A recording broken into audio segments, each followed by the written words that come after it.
Bonjour, je vous propose d'explorer la 5e branche de la carte mentale sur la physiologie respiratoire qui concerne le transport en dioxygène et en dioxyde de carbone.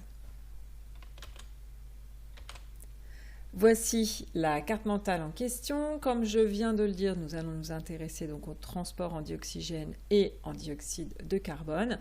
Et nous allons commencer donc ici par le transport en dioxygène, voir comment le dioxygène est transporté dans le sang. Alors il se trouve que dans le sang, le dioxygène est présent sous deux formes, sous forme libre et sous forme liée.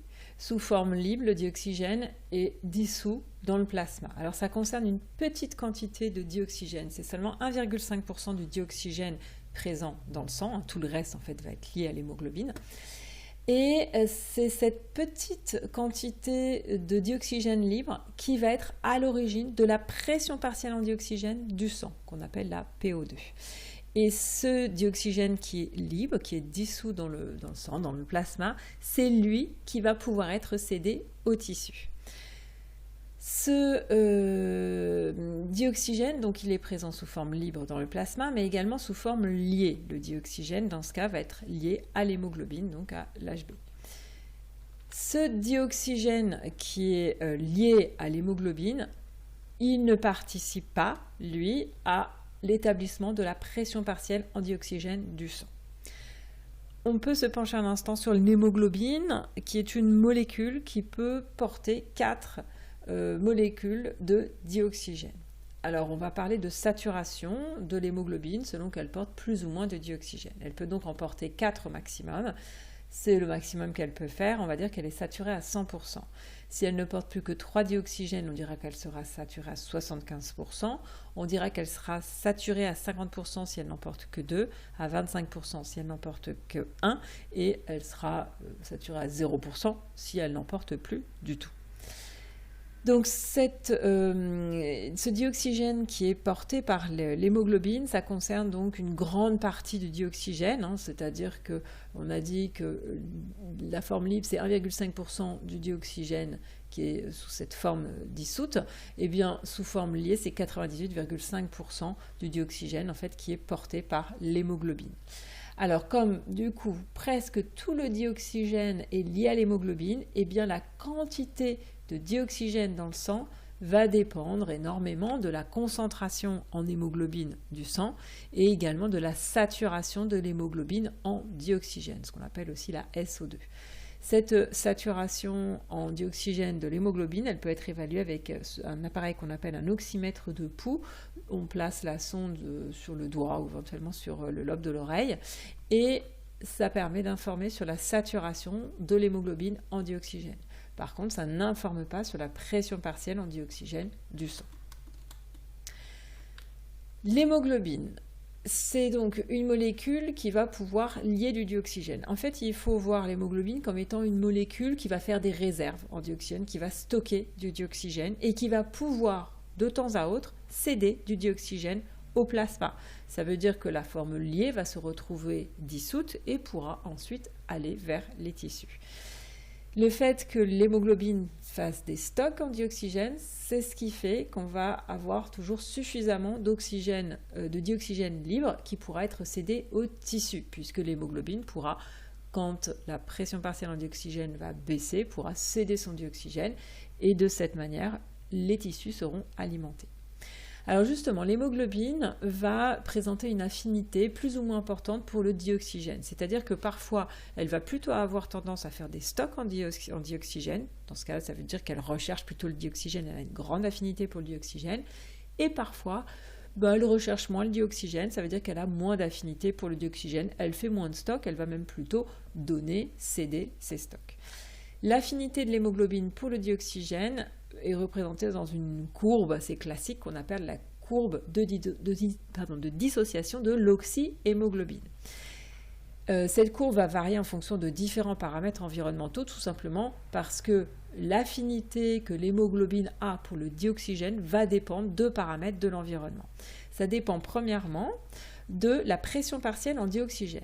En gros, l'hémoglobine, quand elle voit qu'il y a une pression partielle importante dans l'environnement dans lequel elle se trouve, elle se dit en quelque sorte qu'il y a suffisamment de dioxygène et qu'elle peut en profiter pour faire des stocks.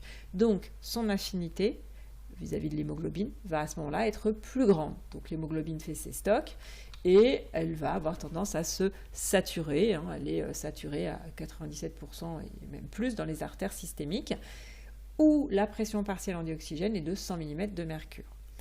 Par contre, inversement, plus la pression partielle en dioxygène diminue, plus l'hémoglobine se dit que finalement, il y a peu de dioxygène dans l'environnement, peut-être que il va y avoir besoin que je donne mon dioxygène, et elle va prendre la décision effectivement de donner son dioxygène, de le céder. Ça veut dire qu'elle a donc une affinité qui est moindre pour le dioxygène à ce moment-là. Elle cède ses stocks de dioxygène, ça veut dire qu'elle va être moins saturée, et globalement dans le sang des veines systémiques, l'hémoglobine n'est saturée plus qu'à 75%. Dans ces veines systémiques, la pression partielle en dioxygène va être inférieure à celle qui existe dans les artères systémiques, elle sera que de 40 mm de mercure. D'autre part, l'affinité de l'hémoglobine pour le dioxygène va aussi dépendre de la pression partielle en CO2. Plus la pression partielle en CO2 est grande, plus l'affinité de l'hémoglobine pour le dioxygène va être faible. Quand l'hémoglobine voit qu'il y a beaucoup de CO2 autour d'elle, elle se dit que c'est peut-être que les tissus fonctionnent, qu'ils ont besoin de mon dioxygène, donc elle cède ses stocks. Inversement, s'il y a une pression partielle en CO2 qui est faible, l'hémoglobine se dit que les tissus ne doivent pas tant que ça fonctionner, et elle va avoir tendance à conserver son dioxygène. Elle a une affinité plus importante à ce moment-là pour le dioxygène, et si c'est possible, elle remplit ses stocks. Autre paramètre qui impacte l'affinité de l'hémoglobine vis-à-vis du dioxygène, c'est le pH. Globalement, plus le pH est bas, c'est-à-dire plus c'est acide, plus il y a une quantité en protons importante, c'est-à-dire plus la concentration en protons, donc en ion H+, est grande, plus l'affinité de l'hémoglobine pour le dioxygène sera faible. Un tissu qui fonctionne, c'est un tissu qui produit du CO2. Quand il y a du CO2, il y a aussi plus de protons. Donc globalement, il va y avoir, c'est le signe pour l'hémoglobine, que le tissu est en train de fonctionner et qu'il a probablement besoin de dioxygène. Donc elle a moins d'affinité, elle va avoir tendance à céder ses stocks. Inversement, plus le pH a tendance à être haut, donc basique, avec une concentration en protons faible, c'est-à-dire une concentration en ion H+ faible, plus l'hémoglobine se dit que finalement elle peut garder ses stocks, voire les augmenter, parce qu'elle se dit qu'elle ne doit pas être dans un environnement où les tissus travaillent, qui n'a pas forcément besoin de son dioxygène, alors elle le garde. Autrement dit, son affinité vis-à-vis du dioxygène est plus grande. Le fait que l'affinité de l'hémoglobine pour le dioxygène varie selon la pression partielle en CO2 et le pH, c'est un effet qu'on appelle l'effet Bohr. Autre paramètre qui impacte l'affinité de l'hémoglobine vis-à-vis du dioxygène, c'est la température. Plus la température est élevée, plus l'affinité de l'hémoglobine pour le dioxygène est faible.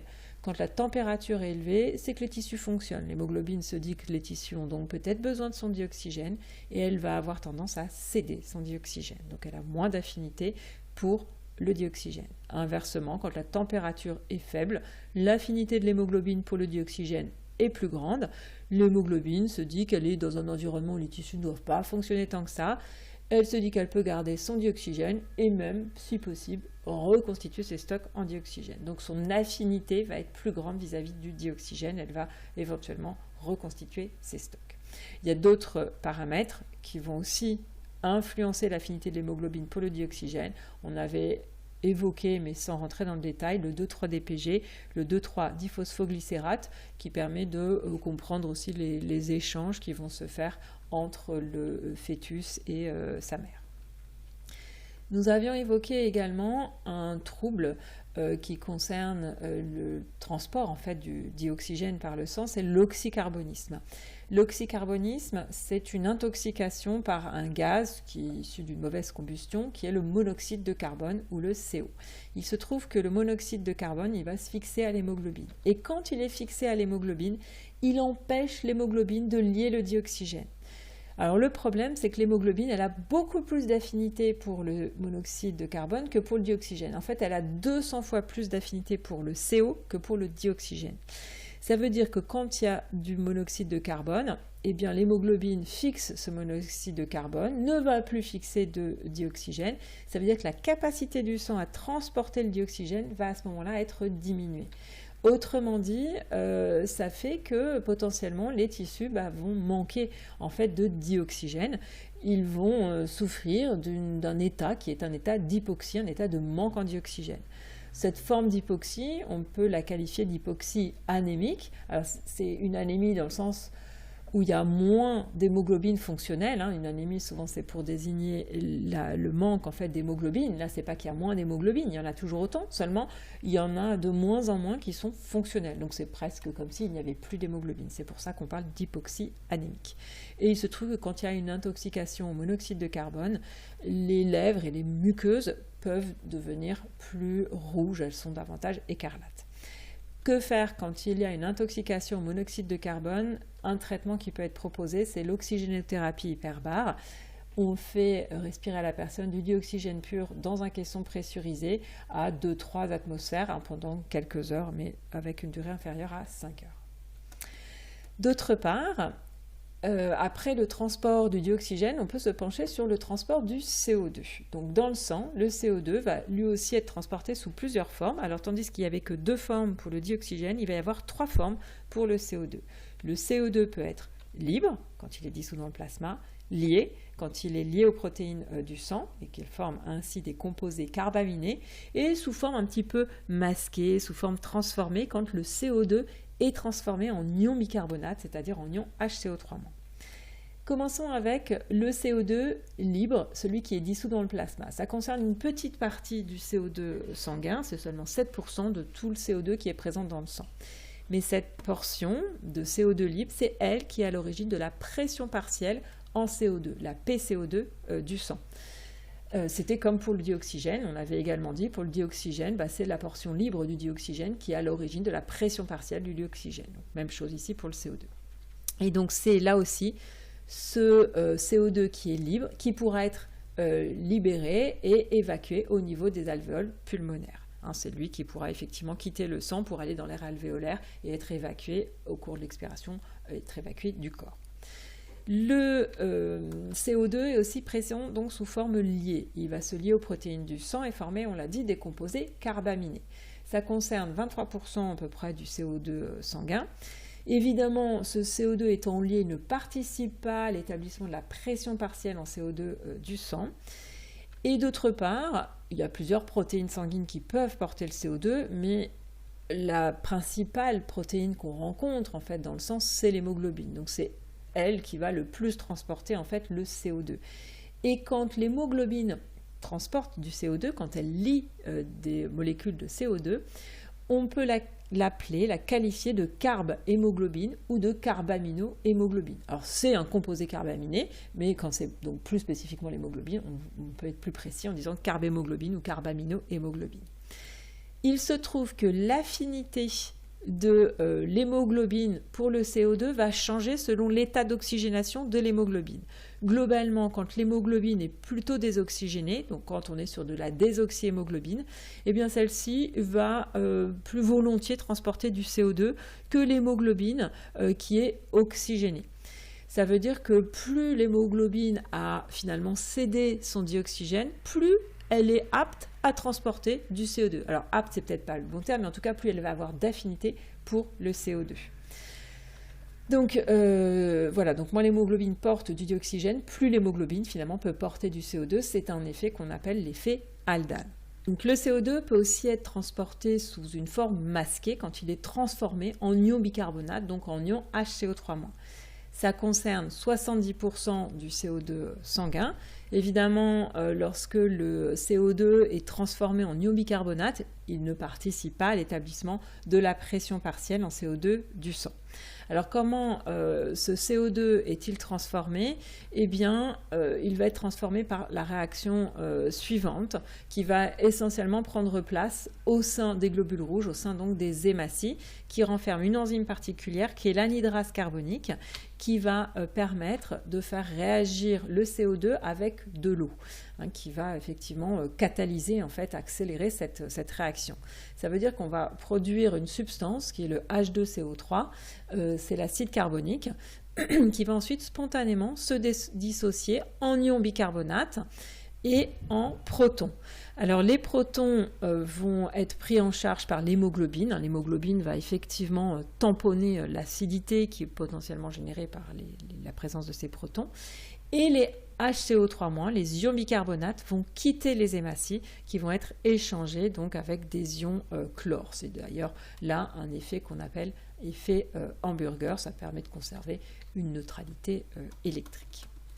Voilà donc ce que l'on peut dire pour cette 5e branche concernant les transports en dioxygène et en dioxyde de carbone.